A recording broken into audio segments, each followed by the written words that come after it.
మీ పిల్లలకి ఒక మంచి ప్రీ స్కూల్ లేదా ప్రీమియం డే కేర్ కోసం చూస్తున్నట్లయితే ఈ రీల్ ని ఇప్పుడే చూసేయండి. హైదరాబాద్ లో టాప్ స్కూల్ అయిన ఇంజనీయం స్కూల్ వాళ్ళు మన విజయవాడ కానూరులో కూడా బ్రాంచ్ ని స్టార్ట్ చేశారు. ఇందులో day care, play group, nursery, junior KG, senior KG and grade 1, grade 2 వరకు ఉంటుంది. ఇక్కడ స్పెషల్ గా social emotional learning, robotics and 21st century skills తో పాటు స్టెమ్ ప్రోగ్రామ్స్, ఇలా ఫ్యూచర్ ఫోకస్డ్ లెర్నింగ్ లాంటి అడ్వాన్స్డ్ మెథడ్స్ ప్రొవైడ్ చేస్తున్నారు. వర్కింగ్ పేరెంట్స్ కోసం డే కేర్ సర్వీస్ కూడా సెపరేట్ గా ఒక ఫ్లోరే ఉంది.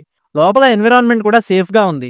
పిల్లలకి బాగా ఇష్టమైన ప్లే గ్రౌండ్ ఏరియా కూడా అవైలబుల్ గా ఉంది. క్రియేటివ్ లెర్నింగ్ తో పాటు టీచింగ్ మెథడ్స్ లో కూడా అడ్వాన్స్డ్ టీచింగ్ ఇక్కడ స్పెషాలిటీ. వీళ్ళకి ఏపీ అండ్ టీఎస్ లో కలిపి 30 పైగా బ్రాంచెస్ ఉన్నాయి. క్లాస్ రూమ్స్ కూడా చాలా అడ్వాన్స్డ్ గా ఫుల్లీ ఎయిర్ కండిషనింగ్ తోనే ఉన్నాయి. అడ్మిషన్స్ కోసం స్క్రీన్ మీద కనిపిస్తున్న నెంబర్స్ కి కాల్ చేయండి. అడ్రస్ వచ్చేసి మన విజయవాడ కానూరులో Mahadevapuram colony 6th line arch పక్కనే ఉంటుంది. ఇంజనీయం స్కూల్ వాళ్ళు ఫ్రాంచైజ్ కూడా ఇస్తున్నారు. మీరు స్కూల్ స్టార్ట్ చేద్దాం అనుకుంటే స్క్రీన్ మీద ఉన్న ఫ్రాంచైజ్ నంబర్ కి కాల్ చేయండి.